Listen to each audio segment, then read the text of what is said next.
வணக்கம் தமிழா. நீ வெற்றி அடைவதை உன்னை தவிர வேறு யாராலும் தடுக்க முடியாது. தமிழா ஐஏஎஸ் அகாடமி வழங்கக்கூடிய டிஎன்பிஎஸ்சி 50 நாட்கள் இலவச பயிற்சியில் பார்த்தீங்கன்னா இன்னும் பார்க்கக்கூடிய அசல் வினாத்தாள் பகுப்பாய்வு 2017 ஆண்டு நடைபெற்ற இஓ கிரேட் 4க்கான இந்த வினாத்தாளாம் பகுப்பாய்வு செய்யப்படும். இந்த வீடியோ ஸ்கிப் பண்ணாம பாருங்க. வீடியோ உங்களுக்கு பிடிச்சதை லைக் பண்ணுங்க, கமெண்ட் பண்ணுங்க. ஒவ்வொரு கொஸ்டினும் ரொம்ப ரொம்ப முக்கியமானது. இதே கொஸ்டின் அடுத்து நடக்கூடிய தேர்வுகளில் கேட்பதற்கு அதிகமான வாய்ப்புகள் இருக்கு. இதோட பிடிஎஃப் லிங்கும் டிஸ்கிரிப்ஷன்ல வைக்கிறோம். Tamil IAS academy Telegram channel இருக்கு. நீங்க போய் பிடிஎஃப் டவுன்லோட் பண்ணி பார்த்துக்கலாம்.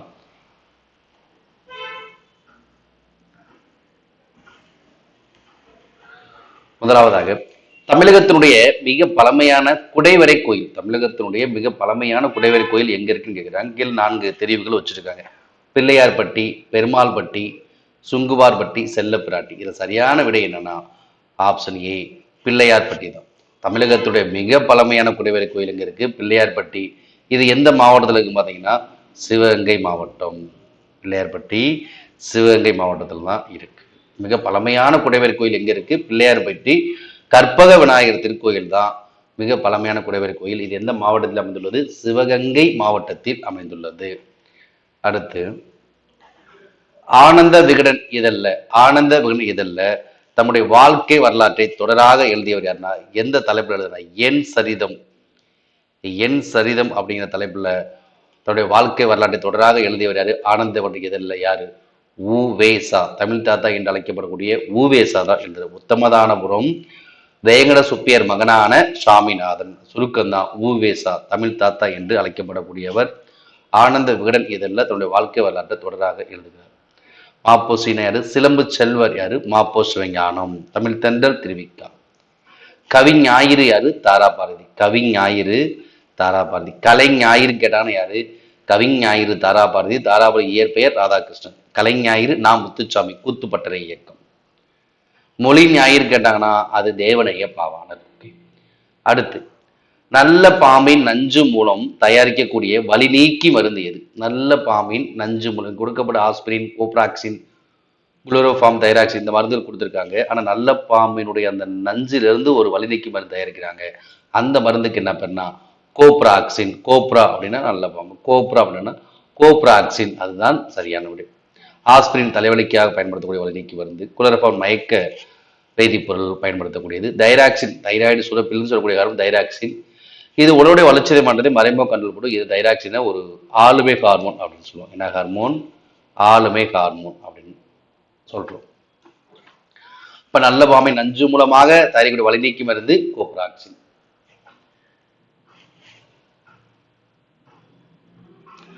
அடுத்து சண்பக பாண்டியன். சண்பக பாண்டியன் பெயர் பெற்ற பாண்டிய மன்னன் யாருன்னா சூடாமணி பாண்டியன். சூடாமணியுடைய சிறப்பு பேர் என்னது? சண்பக பாண்டியன்.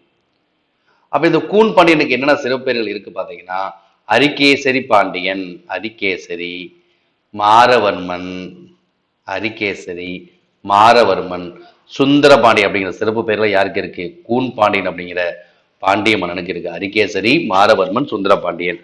சம்பக பாண்டியனுக்கு என்னது? சூடாமணி பாண்டியன். ஓகேங்களா? அடுத்து மேவும் மென்மை மூக்கு உரம்பெறும் அண்மை. மேவும் மென்மை மூக்கு உரம்பெறும் அண்மை. இதோட உரம் என்பதன் பொருள், உரம் என்ற சொல்லுக்கு பொருள் என்னன்னா உரம் என்ற சொல்லுக்கு பொருள் மார்பு. ஓகேங்களா? அப்ப மார்பிலிருந்து பிறக்கக்கூடிய எழுத்துக்கள் என்னது? உரம்பெறும் வன்மை வல்லினமை எழுத்துக்கள். கசண்ட தவற வல்லினமை எழுத்துக்கள் மூக்கு. ஓகேங்களா? கழுத்துக்கு என்ன சொல்லுவாங்கன்னா மிடரு. கழுத்திலிருந்து பெறக்கூடியது உயிரெழுத்துக்கள் 12, இடையின எழுத்துக்கள் 6. ஓகேங்களா? அப்ப கழுத்துக்கு என்னன்னு மிடரு, மார்புக்கு உரம் அப்படின்னு சொல்றோம். அப்ப விடை ஆப்ஷன் டி தான். அடுத்து தலையா வெப்பம் தலைக்கவும். தலையா வெப்பம் தலைக்கவும் என்னதோட தலை என்பது. இந்த தலையா வெப்பம் அப்படின்னா என்னன்னா தலையா வெப்பம் என்பது பெருகு வெப்பம். தலையா வெப்பம் அப்படி பெருகு வெப்பம், குறையாத வெப்பம் அப்படின்னு சொல்லுவாங்க. தலைக்கவும் அப்படின்னா குறையவும். தலைக்கவும் என்னது? குறையவும். ஆனா இது என்ன கேட்கிறாங்க? தலையா வெப்பம் தலைக்கவும். தலையா வெப்பம்னா பெருகு வெப்பம், குறையாத வெப்பம். தலைக்கவும் அப்படின்னா குறையவும். இந்த தொடர்ல தலை என்பது அப்படின்னா கூடுதல் குறைதல். தலை என்பது கூடுதல் குறைதல். அப்படின்னா அது ஒரு வினை சொல்லை குறிக்கக்கூடியது. தலை என்பது ஒரு வினை சொல்லை குறிக்கக்கூடியது. அதுதான் சரியான விடை. ஓகேங்களா? அடுத்து தமிழகத்தினுடைய வேர்ட்ஸ்வொர்த் என்று புகழப்படக்கூடியவர் யாருன்னா வாணிதாசன். தமிழகத்தின் வேர்ட்ஸ்வொர்த் வாணிதாசன். பாவலர் மணி வாணிதாசன். கவிஞரேறு வாணிதாசன். வாணிதாசன் இயற்பெயர் என்னது? எத்திராஜலு என்ற அரங்கசாமி. எத்திராஜலு என்ற அரங்கசாமி தான் என்னது வாணிதாசனுடைய இயற்பெயர். சிறப்பு பெயர்கள் கவிஞரேறு, பாவலர் மணி, தமிழகத்துடைய வேர்ட்ஸ்வொர்த்.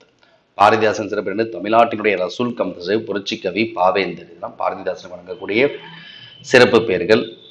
அடுத்து சம்புவின் கனி. சம்புவின் கனி என அழைக்கப்படக்கூடிய கனி எது அப்படின்னா சரியான விடை நாவல் பழம். என்னது? சம்புவின் கனி என குறிக்கப்படுவது நாவல் பழம் தான் சரியான விடை. அடுத்து சந்திரன் சுவர்க்கி. இந்த சந்திரன் சுவர்க்கி என்ற வள்ளலால் ஆதரிக்கப்பட்ட புலவர் யார் அப்படின்னா புகழேந்தி புலவர். வெண்பாவிற் புகழேந்தி என அழைக்கப்படும் வெண்பாவின் பாடல் பாடுபவர் வெண்பாவிற் புகழேந்தி என அழைக்கப்பட நலவெண்பா என்ற நூலை இயற்றியவர் புகழேந்தி புலவர். புகழேந்தி புலவர் ஆதரித்த வள்ளல் சந்திரன் சுவர்க்கி. தன்னுடைய ஆதரித்த வள்ளலை சிறப்பிப்பதற்காக 100 பாடல்களுக்கு ஒரு முறை சந்திரன் சுவர்க்கியை சிறப்பித்து பாடியுள்ளார். இங்க கம்ப ராமாயணத்துல கம்பர் தன் ஆதரித்த வள்ளலான திருவெண்ணை நல்லூர் சடைய போல 1000 பாடல்களுக்கு ஒரு முறை அவரை பற்றி சிறப்பித்து பாடியுள்ளார். ஆனா இங்க சந்திரன் சுவர்க்கியை 100 பாடலுக்கு ஒரு முறை அவரை பற்றி போற்றி பாடியுள்ளார் புகழேந்தி புலவர். உமரு புலவரை சிரா புராணத்தை ஏற்றிய உமரு புலவரை ஆதரித்த வள்ளல் யாரு? ஷேகு அப்துல் காதிர் மரைக்காதிர் என்று சொல்லக்கூடிய சீதக்காதி வள்ளல். இவர் நூல் முற்று முன்பே இறந்து விடுகிறார். பிறகு இன்னொரு வள்ளல் அபுல் காசி மரைக்காயர் வரார். ஓகேங்களா?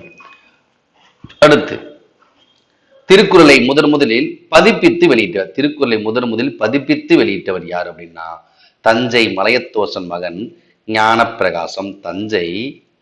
தஞ்சை மலையத்தோசன் மகன் ஞானப்பிரகாசம். தஞ்சை மலையத்தோசன் மகன் ஞான பிரகாசம். இங்க ஞான பிரகாசன் அப்படி கொடுத்திருக்காங்க. பிரகாசன் எல்லாம் ஒண்ணுதான். எந்த ஆண்டு? 1812. திருக்குறளை முதலில் பதிப்பித்து வெளியிட்டவை தஞ்சை மலையத்தோசன் மகன் ஞான பிரகாசம் தான். எந்த ஆண்டு? 1812. ஓகேங்களா? அப்ப ஞானக்கூத்தன் யாரு? இங்க புதுக்கவிதை கவிஞர் ஞானக்கூத்தன். அவருடைய இயற்பெயர் ஆர் அரங்கநாதன். இயற்பெயர் ஆர் அரங்கநாதன். அன்று வேறுகிழமை. இதெல்லாம் இவருடைய படைப்புகள் தான். அடுத்து கடம் என்ற சொல்லுக்கு பொருள் என்னது? கடம் என்ற சொல்லுக்கு பொருள் என்னன்னா கடம் என்ற சொல்லுக்கு பொருள் உடம்பு. கடம் என்ற சொல்லுக்கு பொருள் என்னது? உடம்பு. அடுத்து அகத்துருப்பு என்ற சொல்லுக்கு பொருள் என்னன்னா மனத்தினுடைய உறுப்பு அன்பு. மனத்தினுடைய உறுப்பு அன்பு. இதுதான் அகத்துருப்பு. பல் இதயம் மயிரெல்லாம் கிடையாது. அடுத்து தமிழ் பிறமொழி துணையின்றி தனித்து இயங்குவது மட்டுமின்றி தலைத்தோங்கவும் செய்யும் என்று கூறிய அறிஞர் யாருன்னா ராபர்ட் ஹால்டுவெல். தமிழ் பிறமொழி துணையின்றி தனித்து இயங்குவது மட்டுமின்றி தலைத்தோங்கவும் செய்யும் என்று கூறிய அறிஞர் யாரு? ராபர்ட் ஹால்டுவெல். அடுத்து தமிழக அரசினுடைய பரிசு பெற்ற முடியரசனுடைய காவியம் எது? சரியான விடை பூங்கொடி. தமிழக அரசுடைய பரிசு பெற்ற முடியரசின் காவியம் பூங்கொடி. திராவிட நாட்டின் வானம்பாடி என்று அழைக்கப்படக்கூடிய முடியரசனுடைய இயற்பெயர் துரைராசு. அப்ப இந்த சகலகலா வள்ளி மாலை என்ற நூலுக்கு ஆசிரியர் குமரகுருபரர். சகலகலா வள்ளி மாலை, நீதிநெறி விளக்கம், மதுரை கலம்பகம், காசி கலம்பகம், கைலை கலம்பகம், முத்துக்குமார சுவாமி பிள்ளைத்தமிழ். இதெல்லாம் யாருடைய படைப்பு? குமரகுருபரருடைய படைப்பு. மணிக்கொடி புதுக்கவிதை இயக்க காலம் மணிக்கொடி இதழ். அடுத்து உரிமை வேட்கையினுடைய ஆசிரியர்னா திருவிக்கா. உரிமை வேட்கை திருவி கல்யாண சுந்தரம் அல்லது திருவிக்கா. அடுத்து நற்கலை என்று அழைக்கப்படக்கூடிய கலை என்னது கேட்கிறாங்க. 4 ஆப்ஷன்ஸ் வச்சிருக்காங்க. கட்டடக்கலை, சிற்பக்கலை, ஓவியக்கலை, அழகுக்கலை. எது சரியான விடை? அழகுக்கலை தான். நற்கலை என்று அழைக்கக்கூடிய கலை என்னது? அழகுக்கலை தான் சரியான விடை. அடுத்து ஹால்டுவெல் தமிழகத்தில் வாழ்ந்த இடம் எது அப்படின்னு பார்த்தீங்கன்னா ஹால்டுவெல் தமிழகத்தில் வாழ்ந்த இடம் இடையன்குடி. இந்த இடையன்குடி எங்க இருக்கு? திருநெல்வேலி மாவட்டம். ராபர்ட் கால்டுவெல் தமிழகத்துக்கு எதற்காக வராருன்னா கிறிஸ்துவ சமயத்தை பரப்புரை செய்வதற்காக வருகிறார். இந்த ராபர்ட் கால்டுவெல் எந்த வயதில் வர்றார்? தன்னுடைய 24ஆம் வயதில் தமிழ்நாட்டுக்கு வருகிறார். தமிழ்நாட்டை இடையன்குடி திருநெல்வேலி மாவட்டத்தில் தங்குறார். அங்கதான் வாழ்றார். ராபர்ட் கால்டுவெல் இந்த விவிலியத்தை பரப்புரை செய்வதற்காக, விவிலியத்தை மக்களிடம் பரப்புவதற்காக அவருடைய தாய்மொழியான அந்த வட்டார மொழியில் பரப்புவதற்காக நம்மளுடைய தாய்மொழியான தமிழை வந்து கத்துக்கிறாரு. அப்படி தமிழை கற்றுக்கொள்ளும் பொழுதுதான் தமிழ் மொழி அடங்கியுள்ள சிறப்புக்குள் எடுத்து உழைக்கிறார். அதாவது திராவிட மொழி ஒப்பிலக்கணம், திராவிட மொழியில் ஒப்பிலக்கணம் சொல்ற இந்த இலக்கண நூலை எழுதுறது யாரு? கால்டுவெல் தான், 1856. தமிழ் பிறமொழி துணையின்றி தனித்து இயங்குவது மட்டுமின்றி தலைத்தோங்க செய்யும் சொல்றது ராபர்ட் கால்டுவெல் தான். ஓகேங்களா? அவர் 24ஆம் வயதுல வராரு, தமிழை கத்துக்கிறாரு, தமிழை கற்றுக்கொண்டு சமய பரப்புரை செய்வது, தமிழ் மொழி சிறப்புகளை பற்றியும் நிறைய நூல் எழுதுறாரு. அப்ப கால்டுவெல் எந்த நாட்டை சேர்ந்தவர் அப்படின்னா அயர்லாந்து நாட்டை சேர்ந்தவர் ராபர்ட் கால்டுவெல். 24ஆம் வயதில் தமிழ்நாட்டுக்கு வருகிறார். இவர் எழுதிய முக்கியமான இலக்கண நூல் திராவிட மொழிகளின் ஒப்பிலக்கணம். திராவிட மொழியோட ஒப்பியல் ஆய்வின் தந்தை என்று அழைக்கப்படக்கூடியார்னா ராபர்ட் கால்டுவெல் தான். எந்த ஆண்டுல தமிழ்நாட்டுக்கு வராது? தமிழகத்துக்கு 24ஆம் வயதில். தமிழை கற்று தமிழ் மொழி சிறப்புகளை எடுத்து கூறியவர் ராபர்ட் கால்டுவெல். இவர் வாழ்ந்த இடம் இடையன்குடி, திருநெல்வேலி. இவர் இறந்த இடம் எங்க பார்த்தீங்கன்னா கொடைக்கானல் பகுதி தான். ஓகேங்களா? இவருடைய கல்லறையோடு எங்க இருக்கிற திருநெல்வேலி மாவட்டம் இடையன்குடியில் தான் இருக்கு. ஓகே, அடுத்து பொறுத்துக. திணை பொழுது. இந்த பொழுது என்னது? சிறு பொழுது. மொத்தம் சிறு பொழுதுகள் 6 வகைப்படும். சிறு பொழுதுகள் 6 வகைப்படும்.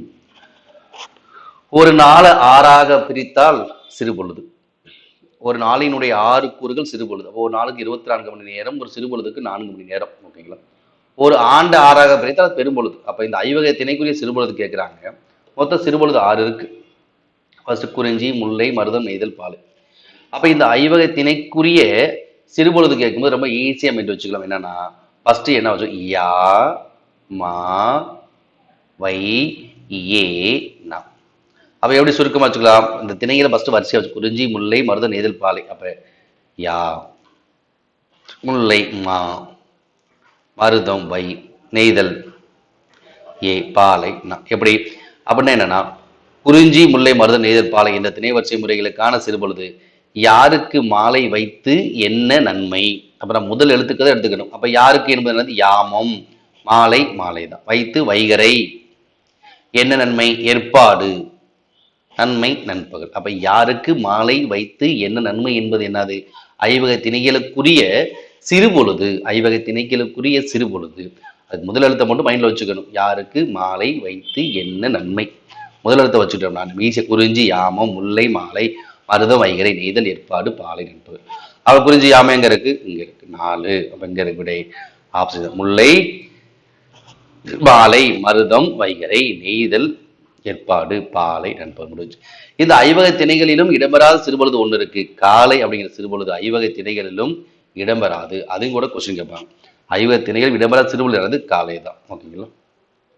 இதுக்கு டைம் என்னது? காலைக்குரிய டைம் என்னது? காலைக்குரிய டைம் காலை 6 மணில இருந்து 10 மணி வரை. நண்பகல் காலை 10 மணில இருந்து பிற்பகல் 2 மணி வரை. அடுத்து ஏற்பாடு 2 to 6 வரையும். மாலை 6 to 10, இரவு 10 மணி வரையும். யாமம் 10 to நள்ளிரவு 2 மணி வரை. வைகரை நள்ளிரவு 2 மணி முதல் அதிகாலை 6 மணி வரை. இந்த டைமும் கேட்பாங்க. ஓகே, நல்லா பார்த்துக்குங்க. அடுத்து ஏற்பாடு என்ற சொல்லில் பாடு என்பதன் பொருள் என்னது? ஏற்பாடு என்னும் சொல்லில் பாடு என்பதன் பொருள் என்னன்னா பாடு என்பது மறையக்கூடிய இடம். எல் அப்படின்னா சூரியன். எல் அப்படின்னா அது சூரியன். பாடு என்பது என்னது? மறையக்கூடிய நேரம். அப்ப எல்பாடு, ஏற்பாடுனா சூரியன் மறையும் நேரம். அடுத்து வைரமுடைய நெஞ்சு வேணும், வைரமுடைய நெஞ்சு வேணும் என கூறிய கவிஞர் யார் அப்படின்னா மகாகவி பாரதியார். அதான் சொல்றாரு, வைரமுடைய நெஞ்சு வேணும் என பாடுகிறார் மகாகவி பாரதியார். குழந்தை கவிஞர் யாரு? வள்ளியப்பா. அடுத்து ஏங்கொழி நீர் ஞால திருளகற்றும், ஏங்கொழி நீர் ஞால திருளகற்றும் ஆங்கவற்றுள் மின்னேர் தனியாளி வெங்கதிரோன்றேனையது என்ற பாட இடம்பெற முடியாது கேட்கிறார். ஏங்கொழி நீர் ஞால திருளகற்றும் ஆங்கவற்றுள் மின்னேர் தனியாளி வெங்கதிரோன்றையது, வெங்கதிரோன் ரேன்றையது அப்படிங்கிற அந்த பாடலுடைய இடம்பெற்ற நூல் எதுனா தண்டி அலங்காரம். தண்டி அணி இலக்கணம் குறித்து கூறக்கூடிய இலக்கண நூல்களுள் முதன்மையானதும் மிகச் சிறப்பானதும் இலக்கண நூல் எதுனா தண்டி அலங்காரம். அணி இலக்கணம் குறித்து கூறக்கூடிய மாறன் அலங்காரம், தண்டி அலங்காரம், குவளை ஆனந்தம் இதெல்லாம் சொல்றோம். ஆனா அணி இலக்கணம் குறித்து கூறக்கூடிய இலக்கண நூல்கள்ல மிக சிறப்பான நூலும் முதன்மையான நூல் எதுனா தண்டி அலங்காரம். ஆசிரியர் தண்டி. ஓகேங்களா? விடை ஆப்ஷன் சி தான். அடுத்து முயற்சி திருவினையாக்க முயற்றின்மை இன்மை புகுத்தி விடும். முயற்சி செல்வத்தை கொண்டு வந்து சேர்க்கும், முயற்சியினுடைய வறுமைக்கு தள்ளிவிடும் என்று அந்த பாடலுக்கு ஆசிரியர் திருவள்ளுவர். அடுத்து தமிழ் பிரெஞ்சு கையகர முதலி, தமிழ் பிரெஞ்சு கையகர முதலி என்னும் நூலை வெளியிட்ட கவிஞர் யார் அப்படின்னா வாணிதாசன். இங்க எல்லாமே தாசன் தான் இருக்கு பாருங்க, கண்ணதாசன் தாசன் பார்த்து அவசரத்தில் ஏதாவது ஒரு ஆப்ஷன் கிளிக் பண்ணிடக்கூடாது. வாணிதாசன், கண்ணதாசன் என்பது வேற, வாணிதாசன் என்பது வேற, வண்ணதாசன் என்பது வண்ணதாசன் கல்யாண்ஜி கல்யாண சுந்தரம் வண்ணதாசன் பெயர்களே எழுதுறாரு, அவர் வேறு. தமிழ் பிரெஞ்சு கையகர முதலிய நூலை வெளியிட்டவர் வாணிதாசன். அடுத்து அறவுரைக்கோவை என நூலில் உள்ள அதிகாரி எனக்கு அறவுரைக்கோவை நூல் இருக்கா, சிறப்பு பெயர் தான் கொடுத்துருக்காங்க. முதுமொழி காஞ்சி, முதுமொழி காஞ்சி என்ற நூலினுடைய பெயர் தான் அது அறவுரைக்கோவை. அப்ப முதுமொழி காஞ்சி டைரக்டா கொடுக்கல, அது சிறப்பு பெயரை கொடுத்துருக்காங்க. அறவுரைக்கோவை என்ற நூலில் உள்ள அதிகாரி எனக்கு முதுமொழி காஞ்சி எத்தனை அதிகாரங்கள் இருக்கு? 10 அதிகாரங்கள் இருக்கு. அதிகாரத்துக்கு 10 பாட்டா மொத்தம் 100 பாடல்கள் இருக்கு. அப்ப எத்தனை அதிகாரங்கள்? 10 அதிகாரங்கள். அடுத்து பாம்பினை பற்றி ஆட்டாதை உண்டன் பத்தினிமார்களை பழித்து காட்டாது. அதாவது பாம்பினை பற்றி ஆடாதே ஆட்டாதே உண்டன் பத்தினிமார்களை பழித்து காட்டாதே என்று பாடிய சித்தர் யார் அப்படின்னா கடுவெளி சித்தர். சித்தர்கள் அப்படின்னா யாருன்னா தமிழகத்தில் காடு மலைகள்ல சுமார் 400 ஆண்டுகளுக்கு முன் வாழ்ந்து தெரிந்தவர்கள் சித்தர்கள். மொத்தம் 18 வகை சித்தர்கள் பெரும்பாலும் சொல்லப்படுகிறது. இதுதான் சித்தர்கள் நிறைய பேர் இருக்காங்க. நம்ம கடுவெளி சித்தர் தொடர்ந்து கடுவெளி சித்தர், பாம்பாட்டி சித்தர், பாம்பாட்டி சித்தர் வசித்த இடம்லாம் பார்த்தீங்கன்னா மருதமலையில் தான் பாம்பாட்டி சித்தர் வசிச்சிருக்காரு. கொங்கண சித்தர், அழுகுனி சித்தர், திருமூலர். தமிழகான முதல் சித்தரே யாரு? திருமூலர் தான். போகர், பழனியில் இருக்கக்கூடிய அந்த தண்டாயுதபாணி முருகனுடைய அந்த சிலையையும் அதே போல அந்த போகர் செய்த சிலை தான் சொல்றாங்க பழனி முருகனுடைய சிலை. அதே போல முருகனுக்கு அந்த நவபாசனத்தால் செய்யப்பட்ட சிலை பழனி மலைப்பகுதியில் இந்த கொடைக்கானல் பகுதியில் இருக்கக்கூடிய பூம்பாறை முருகன் சிலையும் பழனி முருகன் சிலையும் போகர் தான் வந்து வடிவமைச்சிருக்கான்னு சொல்றாங்க. அது நவபாசானத்தால் மூலிகையால் செய்யப்பட்ட சிலை அப்படின்னு சொல்றாங்க. ஓகேங்களா? அப்ப சித்தர்கள் அப்படின்னு 18 வகை சித்தர்கள் அப்படின்னா சித் என்ற சொல்லுக்கு அறிவு என்று பொருள் அப்படின்னு சொல்லிட்டு 8 வகையான சித்துக்கள் இருக்கு. நம்ம ஏற்கனவே இந்த பிரிவு பார்த்து 8 வகை சித்துக்கள் கரிமா, இலகுமா, அனிமா, மகிமா, வசித்துவம், ஈசத்துவம், பிராகாமியம், இதெல்லாம் நம்ம பார்த்துருக்கோம். ஓகே, அடுத்து நம்ம பார்க்கக்கூடியது அம்மானை. அம்மானை என்பது யாரு விளையாடக்கூடிய விளையாட்டு அப்படின்னா அம்மானை என்பது டேஸ் விளையாட பெண்கள் விளையாடக்கூடிய விளையாட்டு என்னது? அம்மானை. அடுத்து தமிழக மக்களால் காந்திய கவிஞர் என்று அழைக்கப்படுவார். காந்திய கவிஞர் ஏன் அழைக்கப்படுவார்?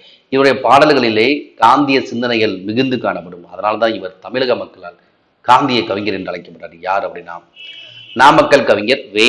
ராமலிங்கனார். ஏன் இவர் நாமக்கல் கவிஞர் சொல்றோம்? இவர் நாமக்கல் மாவட்டம் மோகனூர்ல பிறந்ததால் இவர் நாமக்கல் கவிஞர் என்றும் அழைக்கப்படுகிறார். அடுத்து கலை இன்ப நல்வாழ்வு தொண்டு கன்னி தமிழுக்கு ஆற்றுக தொண்டு. கலை இன்ப நல்வாழ்வு தொண்டு கன்னி தமிழுக்கு ஆற்றுக தொண்டு என்று பாடிய கவிஞர் யாருன்னா கோ. ஆ. அப்துல் லத்தீப். கோ. ஆ. அப்துல் லத்தீப் தான் இந்த வரிகளை பாடுறாரு. கலை இன்ப நல்வாழ்வு கொண்டு கன்னி தமிழுக்கு ஆற்றுக தொண்டு அப்படின்னு பாடுறாரு.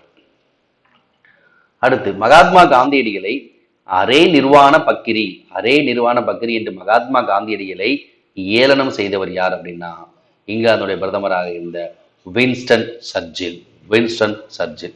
அது ராபர்ட் கிளைவ்னா உங்களுக்கு யாரும் தெரியும்.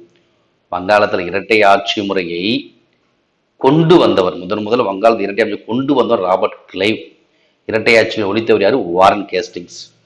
இதே இரட்டையாட்சி மாகாணங்கள் இரட்டையாட்சி முறை கொண்டு வந்த சட்டம் கேட்டாங்கன்னா நம்ம என்ன சொல்லுவோம்? மாண்டேக் சிம்ஸ்போர்ட் சட்டம் 19. இரட்டையாட்சியை ஒழித்து மாகாணங்கள் சுயாட்சி தன்னாட்சியை கொண்டு வந்தது 1935ஆம் ஆண்டோட இந்திய அரசு சட்டம் சொல்லிட்டு. ஓகேங்களா? அப்ப காந்தியடிகளை அரே நிர்வாண பக்கரி என்று ஏளனம் செய்து யாரு? இங்கிலாந்து பிரதமர் வின்ஸ்டன் சர்ச்சில். அடுத்து கீழ் ஜாதி மேல் ஜாதி வேற்றுமை தீண்டாமை கொடுமை எல்லாம் அகல எல்லோருக்கும் கல்வி தேவை அப்படின்னு சொன்னது யார் அப்படின்னா தந்தை பெரியார் தான். கீழ் ஜாதி மேல் ஜாதி வேற்றுமை எல்லாம் ஒழியணும், தீண்டாமை கொடுமை எல்லாம் ஒழியணும் அப்படின்னா எல்லோருக்குமே படிப்பு கல்வி தேவை அப்படின்னு சொன்னது தந்தை பெரியார். அடுத்து அவள் என்ற சொல்லோட எதிர்ச்சொல். அவள் அப்படின்னா என்னன்னா பள்ளம். அவள்னா என்னது? பள்ளம். அப்ப எதிர்ச்சொல் என்னது? மேடு. மேடுன்னு என்னது? மிசை. அவளுக்கு எதிர்ச்சொல் அப்படின்னது மிசை தான். அவள்னா பள்ளம், மிசைனா மேடு. ஓகே. அடுத்து பொறுத்துக. ஒப்புரவு, ஒப்புரவுனா உதவுதல், ஒப்புரவுனது உதவுதல். சால்பு அப்படின்னா சான்றாண்மை.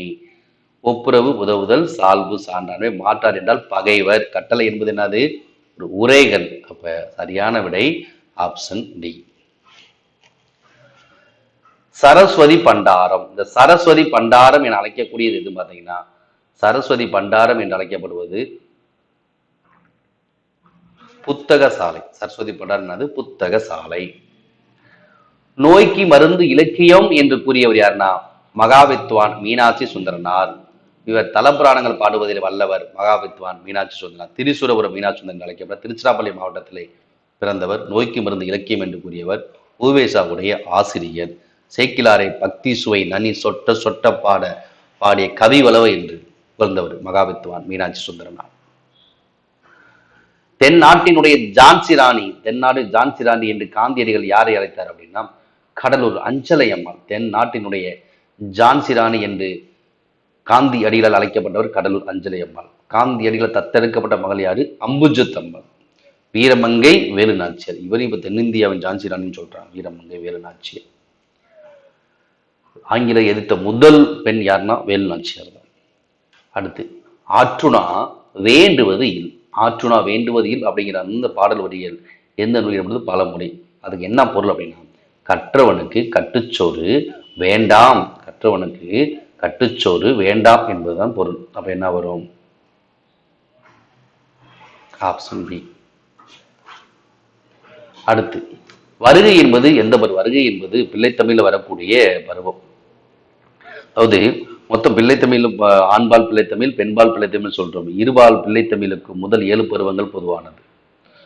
காப்பு, செங்கீரை, தாள், சப்பானி, முத்தம், வருகை, அம்புலி. அப்ப வருகை என்பது 6வது பருவம். ஓகேங்களா? அடுத்து முதல் முதலாக மக்களுக்காக நூல் நிலையங்களை அமைத்த நாடு எதுனா கிரீஸ் தான். முதலாக மக்களுக்காக பொது நூல் நிலையம் அமைத்த நாடு எது? கிரேக்க நாடு, கிரீஸ் நாடு தான் சரியான விடை. அடுத்து விசும்பு என்ற சொல்லுக்கு என்ன பொருள்? விசும்பு அப்படின்னா வானம். வானம், ஆகாயம் எல்லாம் ஒண்ணுதான். விசும்பு என்ற சொல்லுக்கு பொருளானது ஆகாயம், வானம். பெண்கள் எல்லாம் அரம்பையர் போல் ஒளிரு நாடு. பெண்கள் எல்லாம் அரம்பையர் போல் ஒளிரு நாடு என்ற வரிகள் இடம்பெற்றன.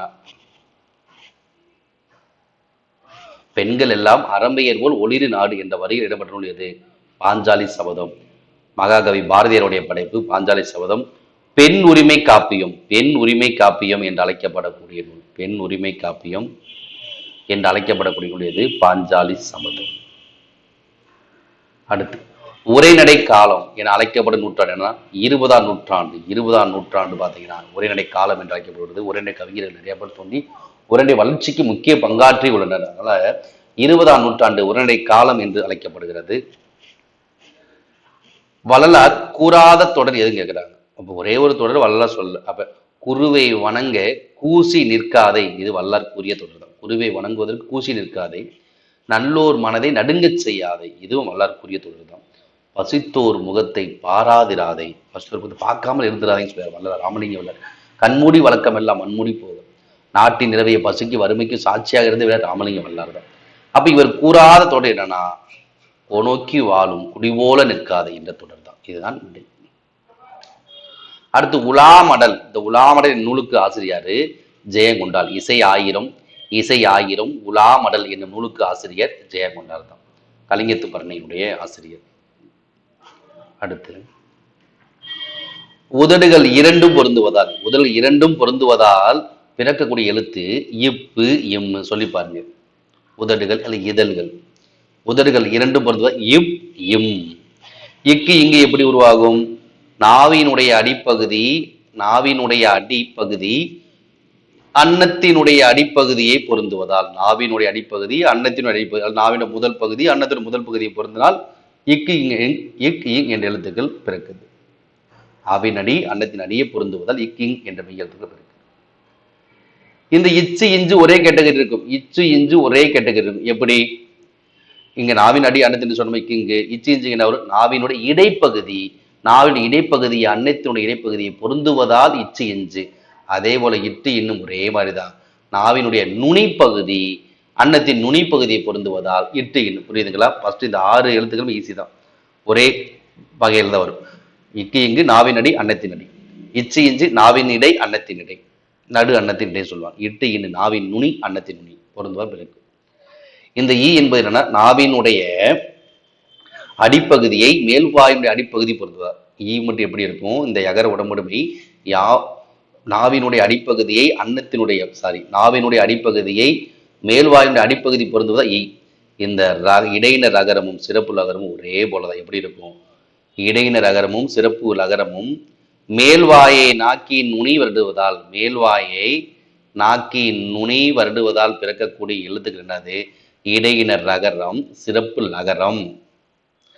மேல்வாயை நாக்கின் நுனி வருடுவதால் பெறக்கூடிய எழுத்துக்கள் இடையினர் ரகரம் சிறப்பு லகரம். இப்பயும் முதல் 2 பொருந்துவதால் இந்த யகர உடம்புடைமை நாவினுடைய அடிப்பகுதி மேல்வாயுடைய அடிப்பகுதியை பொருந்துவதால் இச்சு இஞ்சு நாவின் இடை அன்னத்தின் இடை, இட்டு இங்கு நாவின் நுனி அன்னத்தின் நுனி, இக்கு இங்கு நாவின் அடி அன்னத்தின் அடியை பொருந்துவாங்க. தெளிவா பார்த்துங்க.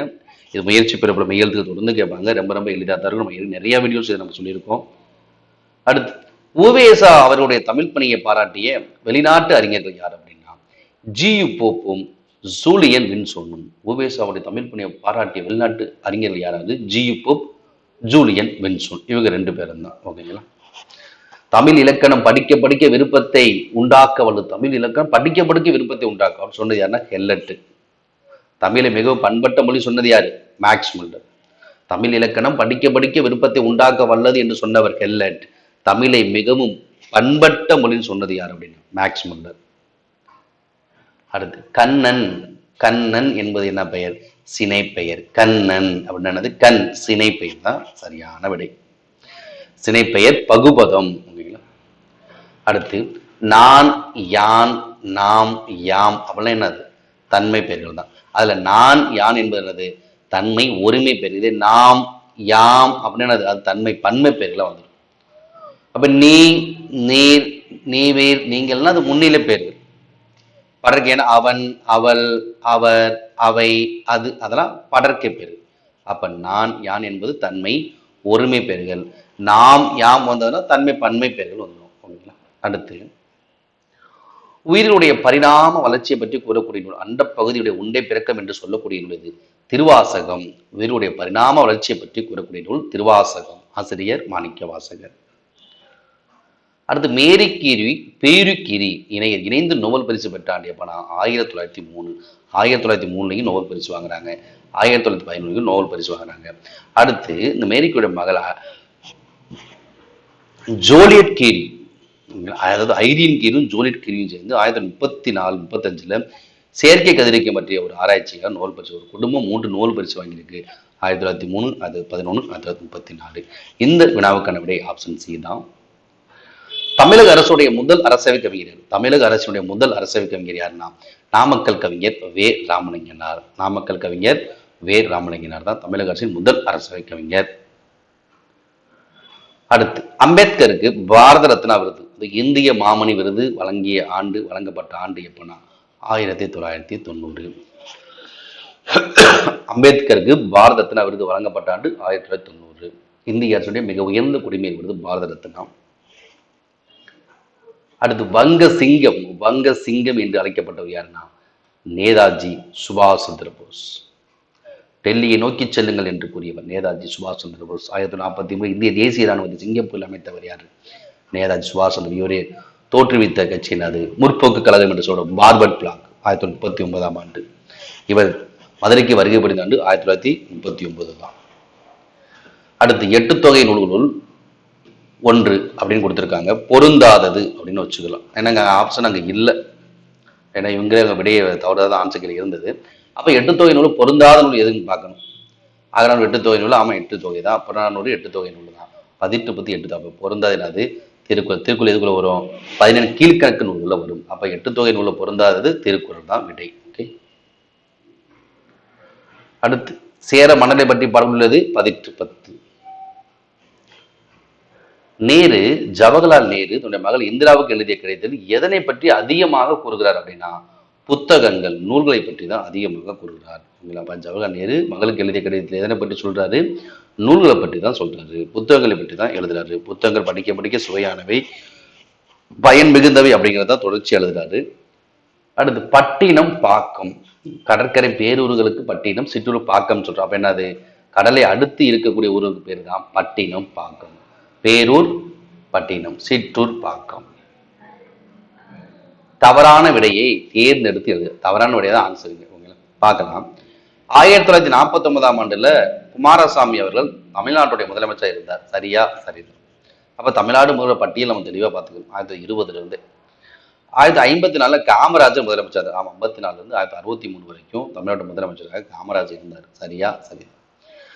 1944 பிரகாசம் முதலமைச்சர் இருந்தாரா? இல்லை. ஏன்னா 39 இருந்து 45 அந்த ஆண்டு வரைக்கும் பார்த்தீங்கன்னா ஆளுநர் உடைய அந்த ஆட்சி, குடியரசுடைய ஆட்சி தான் நடைபெறும். அப்ப இதுதான் என்னது?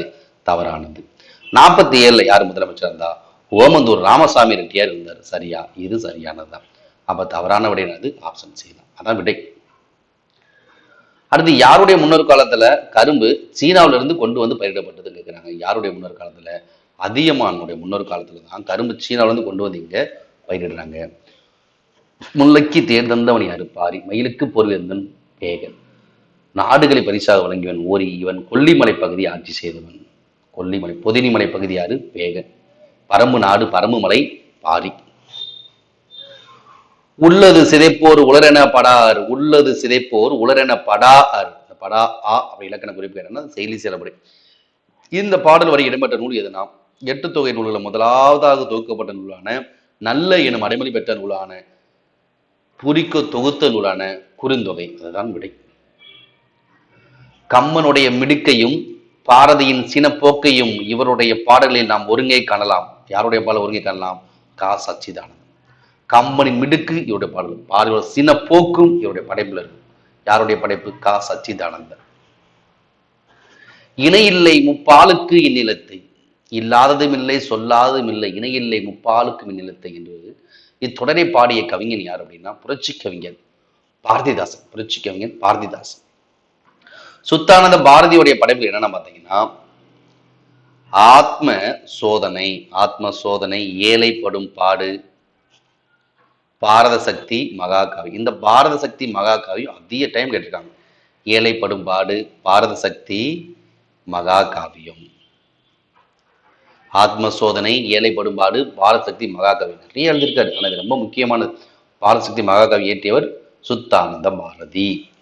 அடுத்து அயலார் தமக்கும் அன்பே செய்யும் ஞானம் கெடாமல் நட்பு கொண்டாடும். பெண்மையை புகழ்ந்தவர் யார் அப்படின்னா பெண்மையை புகழ்ந்தவர் நாமக்கல் கவிஞர், காந்தி கவிஞர் என்று அழைக்கப்படக்கூடிய வே ராமலிங்கனார் தான் விடை. அயலார் தமக்கும் அன்பே செய்யும் ஞானம் கெடாமல் நட்பு கொண்டாடும் பெண்மையை புகழ்ந்தவர் நாமக்கல் கவிஞர். நடுவண் அரசு எந்த ஆண்டு பெரியாருடைய உருவம் குறித்த அஞ்சல் தலையை வெளியிட்டது அப்படின்னா பெரியாருடைய உருவம் குறித்த அஞ்சல் தலையை மத்திய அரசு வெளியிடுறாங்க. எந்த ஆண்டு? 1978. பசுமன் முத்துராமலிங்க தேவருக்கு 1995 அஞ்சல் தலையை வெளியிட்டாங்க. பெரியாருக்கு 78ஆம் ஆண்டு வெளியிடுறாங்க. 4ஆம் தமிழ்ச்சங்கத்தை தோற்றுவித்தவர் யாருன்னா பாண்டித்துரை தேவர். வள்ளல் பாண்டித்துரை தேவர் தான் 4ஆம் தமிழ்ச்சங்கத்தை தோற்றுவிக்கிறாரு. எந்த ஆண்டு? 1901 செப்டம்பர் 14. 1901 செப்டம்பர் 14 தான் தோற்றுவிக்கிறாரு. இதில் கூட பார்த்தீங்கன்னா நிறைய பேர் வருவாங்க. ஊவேசார், ராகவயங்கர், ராகவயங்கர், சமூகம் இல்லை, இவங்கெல்லாம் இருக்காங்க. அதில் அடுத்து பெண் அடிமையானதற்கு உரிய காரணங்கள் ஒன்று என்னது? எது இல்லாமன்னா பெண் அடிமையானதற்கு உரிய காரணங்கள் ஒன்று சொத்துரிமை இல்லாததான் பெண் அடிமையானதுக்கு உரிய காரணம் அப்படின்னு சொல்றாரு. யாரு? பெரியார் தான். அடுத்து இன்ஸ்டிங். இந்த இன்ஸ்டிங் என்னும் ஆங்கில சொல்லுடைய சரியான தமிழ் சொல் என்னன்னா இயற்கை அறிவு. இயற்கை அறிவு அதான் சரியான விடை. இன்ஸ்டிங் இயற்கை அறிவு. அடுத்து தாவர உறுப்பு பெயர்களை பொறுத்துக. மூங்கில். மூங்கில் என்னது? இலை. வேப்பம் தலை, வேப்பந்தலை. கமுகம் கூந்தல், நெல்தாள். புரியுதுங்களா? மூங்கில் இலை அப்படின்னு சொல்லணும். வேப்பம் தலைன்னு சொல்லணும். வேப்பந்தலை, கமுகம் கூந்தல், நெல்தாள் அப்படின்னு தான் சொல்லணும். ஆப்ஷன் டி தான் விடை. அடுத்து மேற்கோள் தொடர்கள் யார் சொன்னாங்க கேட்குறேங்க பாருங்க. எங்கள் பகைவர் எங்கோ மறைந்தால் இங்குள்ள தமிழர்கள் ஒன்றாதல் கண்டு என முழங்கியவர் யாரு? புரட்சி கவிஞன் பாரதிதாசன் தான். பாட்டாளி மக்களது பசிதீர வேண்டும், பணமென்ற மோகத்தில் விசை தீர வேண்டும் என்று பாடியவர் யாரு? நாமக்கல் கவிஞர் வே ராமலிங்கனார். எல்லாரும் எல்லாமும் பெற வேண்டும் சொன்னது யாரு? கவியரசு கண்ணதாசன். சபைகளிலே தமிழ் எழுந்து முழங்க வேண்டும் என்று கூறியவர் கவிமணி தேசிய விநாயகம் இல்லை. அப்ப என்னது? ஆப்ஷன் பி தான் சரியான விடை. ஏற்கனவே இந்த ஏபி இதெல்லாம் நிறைய டைம் கொஸ்டின் வந்திருக்கு. இந்த எல்லாரும் எல்லாமும் பெற வேண்டும் யாரு? கண்ணதாசன். சபைகளிலே தமிழ் எழுந்து முழங்க வேண்டும் யாரு? கவிமணி தேசிய விநாயகம். நல்லா பார்த்துக்கோங்க. அடுத்து, பண்டைய தமிழர் எருது விடும் திருவிழாவை எவ்விதம் அழைத்தனர்? ஏறு தழுவுதல். பண்டைய தமிழர் என்ன சொல்றாங்க? எருது விடக்கூடிய விழாவை ஏறு தழுவுதல் சொல்றாங்க. முல்லை நிலத்துல ஏறுத்தல் நடைபெற்றதா சொல்லுது கலித்தொகை நூல். அடுத்து, வினையே ஆடவர் குயிர், வினையே ஆடவர் குயிராதல் என்று கூறக்கூடிய நூல் எது? குறுந்தொகை. இந்த வினையே ஆடவர் குயிர் அப்படிங்கிற குறுந்தொகை பாடல்ல இந்த பாடல் வரிகளை யார் எழுதுறானா? பாலை பாடிய பெருங்கடுங்கோ. பாலை பாடிய பெருங்கடுங்கோ. கொங்குதேர் வாழ்க்கை அஞ்சிரை தும்பி, அதுவும் என்னது? குறுந்தொகை பாடல் தான். இறையனாருடைய பாடல். இறையனாருடைய பாடல் கொங்குதேர் வாழ்க்கை அஞ்சிரை தும்பி காமம் செப்பாது கண்டது முடிவு அப்படிங்கிற பாடல் குறுந்தொகை பாடல் தான். வினையே ஆடவர் குயிர், பாலை பாடிய பெருங்கடுங்கோ பாடல் வரிகள். அடுத்து, உமர் கய்யாம் 11ஆம் நூற்றாண்டில் வாழ்ந்த டேஸ் கவிஞர் அப்படின்னா இவர் பாரசீக கவிஞர். 11ஆம் நூற்றாண்டில் வாழ்ந்த பாரசீக கவிஞர் உமர் கய்யாம். அவருடைய அடி வரையறை ரூபாயத் என்று சொல்லக்கூடிய 4 அடி செய்யுள் அடிவர். ரூபாயத் என்பது 4 அடி செய்யுள். இவர் பாரசீக நாட்டில் பிறந்தவர், ஈரான்ல பிறந்தவர் யாரு? Umar Khayyam. பாரசீக கவிஞர், 11ஆம் நூற்றாண்டில் வாழ்ந்த பாரசீக கவிஞர். அறிவு உண்டாகுக என வாழ்த்தியவர் யாரு அப்படின்னா அரவண அடிகள். யாரு? அரவண அடிகள் தான் சரியான விடை. உலக மொழிகளுக்கெல்லாம் தாய்மொழி தமிழாகத்தான் இருத்தல் வேண்டும். உலக மொழிகளுக்கெல்லாம் தாய்மொழி தமிழாகத்தான் இருத்தல் வேண்டும் என்று கூறிய மொழியில் அறிஞர் யாருன்னா நோம் சோம்ஸ்கி. நோம் சோம்ஸ்கி என்ன சொல்றாரு? உலக மொழிகளுக்கெல்லாம் தாய்மொழி தமிழாகத்தான் இருக்கணும் அப்படின்னு சொன்னவர் யாருன்னா நோம் சோம்ஸ்கி. அடுத்து, தமிழரசி குறவஞ்சியை. தமிழரசி குறவஞ்சி இயற்றிய புலவர் யாருன்னா வரத நஞ்சைய பிள்ளை. வரத நஞ்சைய பிள்ளை. ஓகேங்களா? தீம்பிலை எந்திரம் பந்தல் வருந்த. தீம்பிலை எந்திரம் பந்தல் வருந்த இந்த வரியை இடம்பெற்ற நூல் எது அப்படின்னா பந்தல் வருந்த பதிற்று 10. தீம்பிலை எந்திரம் பந்தல் வருந்த பதிற்று 10 தான் சரியான விடை. நீ மீண்டும் தோன்றிய பாரதியடா, நீ மீண்டும் தோன்றிய பாரதியடா என்று கல்யாண சுந்தரத்தை பாராட்டியவர் யாருன்னா தோழர் ஜீவானந்தம். தோழர் ஜீவானந்தம் என்ன சொல்றாரு? கல்யாண சுந்தரத்தை பார்த்து நீ மீண்டும் தோன்றிய பாரதியடா அப்படின்னு சொல்றாரு. திரைக்கவி திலகம் யாரு? மருதகாசி. ஓமை கவிஞர் சுரதா. பகுத்தறிவு கவிராயர் உடுமலை நாராயண கவி. தேசியம் காத்த செம்மல், தேசியம் காத்த செம்மல் என்று பாராட்டப்பட்டவர் யாருன்னா பசுமன் முத்துராமலிங்கர். என்று பாராட்டியவர் யாரு? திருவிக்கா. தேசியம் காத்த செம்மல் என்று பாராட்டப்பட்டவர் முத்துராமலிங்கர். பாராட்டியவர் யாரு? திருவிக்கா தான். தன்னேர் இல்லாத தமிழ், தன்னேர் இல்லாத தமிழ் இந்த தொடர் இடம்பெற்ற நூல் எதுனா தண்டி அலங்காரம்.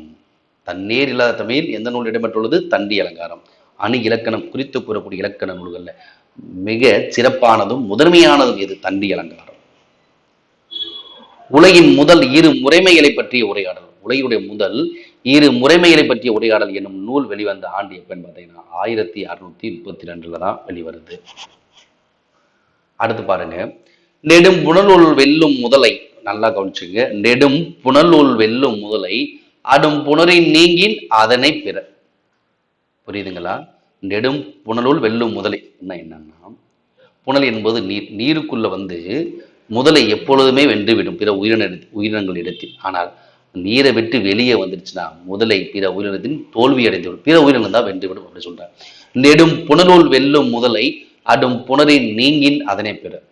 அப்ப நீருக்குள்ளதான் அது வலிமை வாய்ந்ததாக இருக்கும். நீரை விட்டு வெளியே வந்துருச்சுன்னா எறும்பு கூட முதலை ஓட விடும் அப்படின்னு சொல்றாங்க. ஓகேங்களா? திருக்குறள் இருக்கு அந்த அதிகாரம் இடன் அறிதல். இல்ல என்ன ஊமையை கூறி பொருளை பெற வைக்கிறாங்க. அப்ப அந்த ஊமையை கூறி பொருளை பெற வைக்கக்கூடிய அந்த அணி என்ன அணி? பிரிது மொழிதல் அணி தான் சரியாது. ஊமையை கூறி பொருளை பெற வைக்கக்கூடியது, ஒன்றை கூறி அதனோடு தொடர்புடைய இன்னொன்றை விளக்கக்கூடியது, அதுதான் என்னது? பிரிது மொழிதல் அணி. பீலிபை சாகாடும் அச்சிறும் அப்பனும் சால மிகுத்து பெயின், அதுவும் பிரிது மொழிதல் அணிதான். ஓகேங்களா? இரட்டை மொழி என்பது இரு பொருள் போட வரும். இரட்டை மொழி செம்மொழி சிலடை, பெரியமொழி சிலடை சொல்லுவாங்க. இரட்டை மொழி இன்னொரு பேர் சிலடை. பின்வரில் என்ன ஒரே சொல் வரும், பொருள் அதே தரலாம், வேற தரலாம், ஒரே பல சொற்கள் தான் பின்வரில். தற்குறிப்பேற்று அணி என்பது கவிஞர் தன் குறிப்பை இயல்பாக நிகழக்கூடிய நிகழ்ச்சிக்கு தன் குறிப்பை ஏற்றி கூறுவது தற்குறிப்பேற்று அணி. அடுத்து பகுத்தறிவு கவிராயர் என தமிழக மக்களால் அன்போடு அழைக்கப்படக்கூடிய யாருன்னா உடுமலை நாராயண கவி. பகுத்தறிவு கவிராயர் இப்பதான் சொன்னோம், உடுமலை நாராயண கவி. ஆறுகளி உலகத்து மக்களுக்கெல்லாம் ஓதலில் சிறந்தன்று, சிறந்தது, ஓதல்லே சிறந்தது என்னன்னா ஒழுக்க முறைமைதான் அப்படிங்கிற பாடல் வரிகள் இடம்பெற்றுள்ளது முதுமலை காஞ்சி அப்படின்னு. அது அறவுரை கோவை. சரிங்களா? ஆறுகளி உலகத்து மக்களுக்கெல்லாம் ஓதலில் சிறந்தன்று ஒழுக்கமுடைமை என்று சொல்லக்கூடிய நூல் முதுமலை காஞ்சி. அவருடைய பேர் அறவுரை கோவை. அடுத்து ஐவர் கடமையை உணர்த்தக்கூடிய நூல். ஐவர் கடமை உணர்த்தக்கூடிய நூல் எது அப்படின்னா சரியான விடை புறநானூறு. ஐவர் கடமை அப்படின்னு என்னன்னா ஒரு பாடல், முக்கியமான பாடல் வரி இருக்கு. அந்த 5 பேரோட முக்கிய கடமைகள் சொல்லக்கூடியது புறநானூற்றோட பாடல் வரிகள்ல. ஆசிரியர் பொன்முடியார் பாடுறாரு. ஈன்று புறந்தருதல் என் தலை கடனை, ஈன்று புறந்தருதல் என் தலை கடனை, சான்றோனாக்குதல் தந்தைக்கு கடனை. ஈன்று புறந்தருதல் என் தலை கடனை, சான்றோனாக்குதல் தந்தைக்கு கடனை, வேல் வடித்து கொடுத்தல் கொல்லருக்கு கடனை, நன்னடை நல்கல் வேந்தருக்கு கடனை. புரியுதுங்களா? மொத்தம் 5 கடமை. முதல் கடமை ஈன்று புறந்தருதல் என் தலை கடனை, சான்றோனாக்குதல் தந்தைக்கு கடனை, வேல் வடித்து கொடுத்தல் வேந்தற்கு கடனை, நன்னடை நல்கல் வேல் வடித்து கொடுத்தல் கொல்லருக்கு கடனை, நன்னடை நல்கல் வேந்தருக்கு கடனை. 5வது கடமையான என்னன்னா களிறு எரிந்து பெயர்தல். களிறு ஏன்னா யானை, களிறு எரிந்து பெயர்தல் காளைக்கு கடனை. அது களிரை போர்க்களத்துல களிரை வெற்றி கொண்டு வரணும்னு சொல்றோம். இது 5 கடமை. புறநானூறுல பொன்முடியார் சொல்றாங்க. இந்த வீரத்தை பற்றி சொல்லக்கூடிய இந்த துறை என்னன்னா மூதின் முல்லை துறை. இந்த பாடலுடைய துறை என்ன கேட்டது? துறை மூதின் முல்லை துறை. எந்த திணை கேட்டனா அது வாகை திணை. என்ன திணை? வாகை திணை. துறை மூதின் முல்லை துறை. புறநானூறு. ஆசிரியர் பொன்முடியார். அடுத்து தாயுமானவருடைய மனைவி பேர் என்ன கேட்கிறேன்? தாயுமானுடைய மனைவி பேர் என்னன்னா மட்டுவார் குழலி. சரியான விடை. தாயுமானோட பெற்றோர் என்னது? கெஜவல்லி அம்மையார், கேடிலியப்பர். கேடிலியப்பர் கெஜவலி அம்மையார் தான். புரியுதுங்களா? கேடிலியப்பர் கெஜவலி அம்மையார் தாயுமானோட பெற்றோர் பெயர். தாயுமானோட பெற்றோர் பெயர். கமலாமி அம்மையார் யாருன்னா திருவுக்காவுடையார். திருவி கல்யாணம் சொல்ற துணவியார் பெயர் தான் கமலாமி அம்மையார். செல்லம்மாள் பேர் தெரியும். பாரதியாருடைய துணவியார் பேர் செல்லம்மாள். கமலாமியார் திருவிக்காவுடைய துணவியார் பெயர். கேடிலியப்பர் கெஜவல்லி அம்மையார் தாயுமான பெற்றோர். அற்றுவார் கொள்ளையாரு தாயுமான மனைவி. அடுத்து பிரபந்தம் என்ற சொல்லுக்கு பொருள்னா பிரபந்தம் என்ற சொல்லுக்கு பொருள் நன்கு கட்டப்பட்டது. பிரபந்தம் என்னது? நன்கு கட்டப்பட்டது என்று பொருள். அடுத்து 17 சரியான தமிழ் எண்ணை கண்டுபிடி. 17 சரியான தமிழ் எண்ணை கண்டுபிடி அப்படின்னு கேட்கிறாங்க. இப்ப இதுல பாத்தீங்கன்னா தமிழ் எண்கள்ல ஒரு 10 எண்கள் மட்டும் நம்ம லைட்டா படிச்சுட்ட போது என்னது? கா ஊ ஞா ஷா ரூ ஷா அப்படின்னு வச்சுக்கோ. அது ஏ ஆ அடுத்து கு கா ஜீரோ. இது எப்படி வச்சுக்கலாம்? 1 2 3 4 5 6 7 8 9 10 இப்படி வச்சுக்கலாம். இப்போ பார்த்தீங்கன்னா கா ஊ ஞா ஷா. சா வந்து பார்த்தீங்கன்னா இந்த கோடு இந்த மேலே இருக்கு. அடுத்து ரூ சா. சா போட்டு நெடில் சான்னு வச்சு, குறில் சா இல்லை, சா போட்டு துணைக்கால் ஜாயிண்ட் ஆயிருக்கு. அடுத்து ஏ ஆ கு 10 வந்து தேவையில்லை. ஏன்னா 10 9 படிச்சுக்கிட்டா மட்டும் போதும். 10 என்னது? 1 கா 0 அப்படியே போட்டு. இது ஈஸியாக கூட மைண்ட் வச்சுக்கலாம். ஏன்னா இது வந்து சில சமயங்கள் நமக்கு மறக்கிற மாதிரி இருக்கும். அதாவது கடலை உருண்டையை நுணுக்கி சமைத்து ருசித்து சாப்பிடு. கடலை உருண்டையை நுணுக்கி, இந்த நுணுக்கி பார்த்தீங்கன்னா இப்படிதான் இருக்கும். அப்ப அதில் வந்து இதை மட்டும் வச்சுக்கிட்டா போதும். கடலை உருண்டையை நுணுக்கி சமைத்து ருசித்து சாப்பிட என்னை அம்மா கூப்பிட்டாள். 9 எழுத்துக்கள் மட்டும் நல்லா பார்த்துக்கணும். அப்ப இதை நம்ம 1 to 9 வரை வச்சுக்கிட்டு ஒவ்வொரு வார்த்தைக்கும் ஒரு ஷார்ட்கட் வச்சுக்கலாம். என்னது? 1 to 9 மைண்ட்ல செட் பண்ணிடலாம். எழுதி கூட வச்சுக்கலாம். இல்லை எழுதி கூட நம்ம ஆன்சர் கண்டுபிடிக்கலாம். கடலை உருண்டையை நுணுக்கி சமைத்து ருசித்து சாப்பிட என்னை அம்மா கூப்பிட்டாள். இது 1 to 9 வரைக்கும் தான். ஏன்னா 10க்கு நம்ம ஈஸியாக கண்டுபிடிச்சோம். இப்ப 17 என்னது? 1க்கு கா, 7க்கு ஆ. அப்ப கா ஏ எங்க இருக்கு? அதுதான் 17க்கு. சில சமயங்கள் கூட்டி கூட கேட்பாங்க. இந்த 17 + 2 இதை கூட்டினா என்ன வரும்? அப்போ கூட்டின 19 ஒரு 19க்குரிய தமிழனை ஈஸியாக கண்டுபிடிச்சா. அப்போ 9க்கு மட்டும் ஈஸியாக கண்டுபிடிச்சா. கடலை உருண்டையை நுணுக்கி சமைத்து ருசித்து சாப்பிட என்னை அம்மா கூப்பிட்டார். அவ்வளவுதான். ஓகே. அடுத்து நாலடியார் நூலோட ஆசிரியர் அப்படின்னா சமண முனியில பாடப்பட்டது நாலடியார். நான்மணிக்கடியை விளம்பினாங்கடா.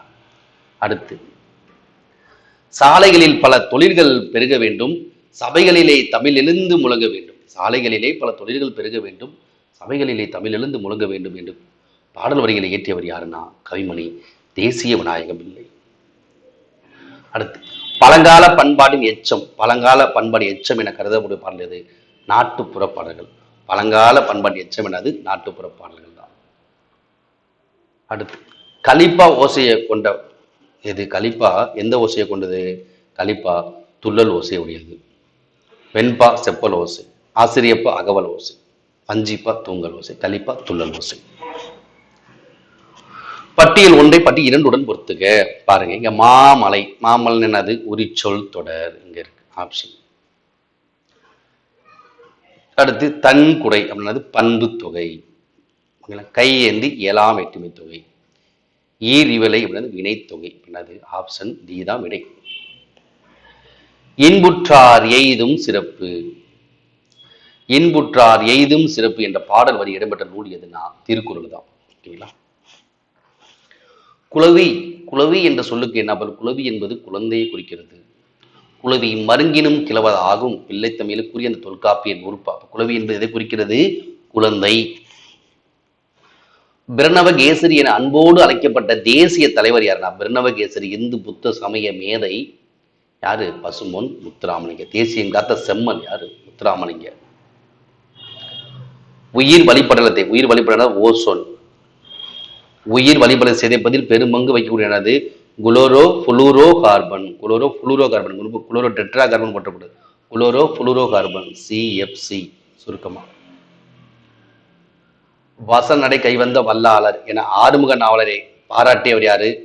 பரிதிமார் கலைஞர். அப்போ வசநடை கைவந்த வல்லாளர் என அழைக்கப்படக்கூடியவர் ஆறுமுக நாவலர் என்று அழைத்தவர் பரிதிமார் கலைஞர். பொறுத்துக. டால்ஸ்டாய், டால்ஸ்டாய் எந்த நாட்டை சேர்ந்தவர்? ரசிக நாட்டை எழுத்தாளர் தான் யாரு? டால்ஸ்டாய். போரும் அமைதியும் அவருடைய மிக புகழ்பெற்ற நூல். பெட்டன் ரசல் சிந்தனையாளர் மற்றும் கல்வியாளர். கிருபாலினி, விஸ்வபாரதி பணிபுரிந்த ஒரு பேராசிரியர் யாரு? கிருபாலினி. பிளேட்டோ கிரேக்க சிந்தனையாளர். ஆப்ஷன் பி சரியான விடை. நடு திராவிட மொழிகள் ஒன்றியது, நடு திராவிட மொழிகள் ஒன்றியது கேட்குறாங்க. அப்ப இந்த குறுக்கு மால்டோனா, மால்டோ, பிராகு இதெல்லாம் வட திராவிட மொழிகள். கொரகா, படகா, குடகு, துளு, இருளாலாம் அது தென் திராவிட மொழி. அப்ப நடு திராவிட மொழி என்னது? கோயா, கோண்டி, கோண்டா, தெலுங்கு. புரியுதுங்களா? பர்ஜி, கொலாமி, நாயக்கி, பர்ஜி, கதப்பா, சில்லூர், கதப்பா, ஒல்லூரி இதெல்லாம் என்னது? அல்லூரி. இதெல்லாம் வந்து நடு திராவிட மொழிகள். ஓகேங்களா? ஆப்ஷன் பி தான் விடை. அடுத்து ராமசாமிக்கு பெரியார் என்று பட்டம் வழங்கியவர் யார்? அதாவது ராமசாமிக்கு எப்பொழுது இந்த பட்டம் வழங்கப்பட்டது, பெரியார் அப்படிங்கிற பட்டம் வழங்கப்பட்டதுன்னா 1938 தமிழ்நாட்டு பெண்கள் மாநாட்டில் தான் வழங்கப்பட்டது. 1938 நடைபெற்ற தமிழ்நாட்டு பெண்கள் மாநாட்டில் தான் வழங்கப்பட்டது.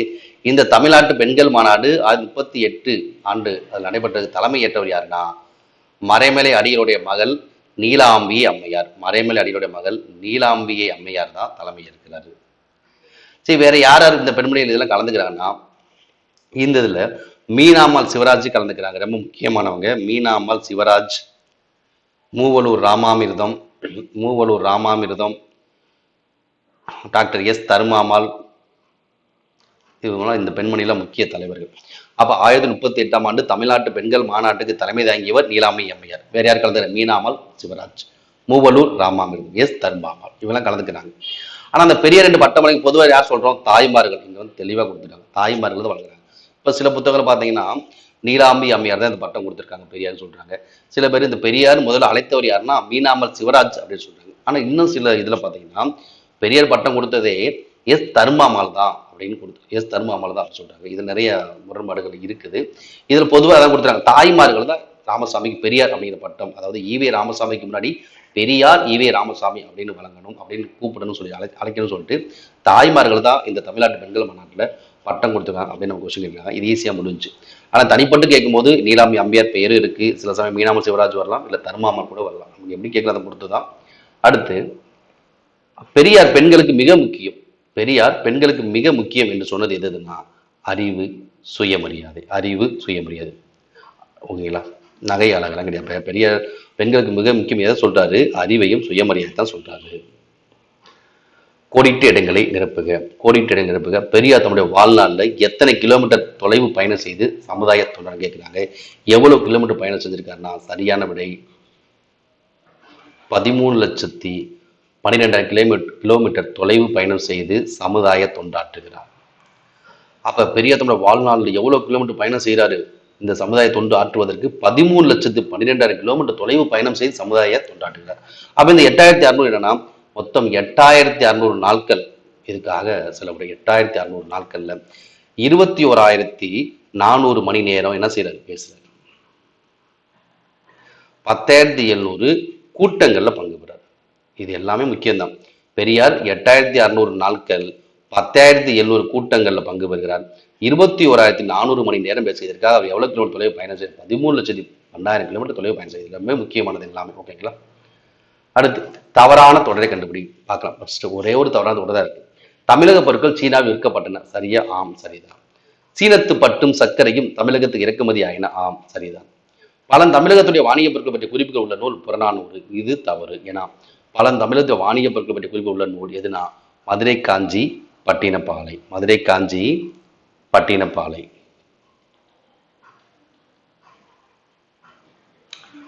தமிழகத்தின் வாணிய பொருட்கள் பற்றிய குறிப்புகள் உள்ள நூல் மதுரை காஞ்சி பட்டினப்பாலை தான். ஓகேங்களா? அதுதான் அப்ப விடை. கரும்பு சீனாவிலிருந்து கொண்டு வந்து பயிரிடப்பட்டது. இதுவும் சரிதான். அப்ப தவறான தொடர் ஆப்ஷன் சி தான் விடை. ஓகே, இந்த வீடியோ உங்களுக்கு பிடிச்சிருந்தா லைக் பண்ணுங்க, கமெண்ட் பண்ணுங்க, நண்பர்களுக்கும் ஷேர் பண்ணுங்க. தேங்க்யூ.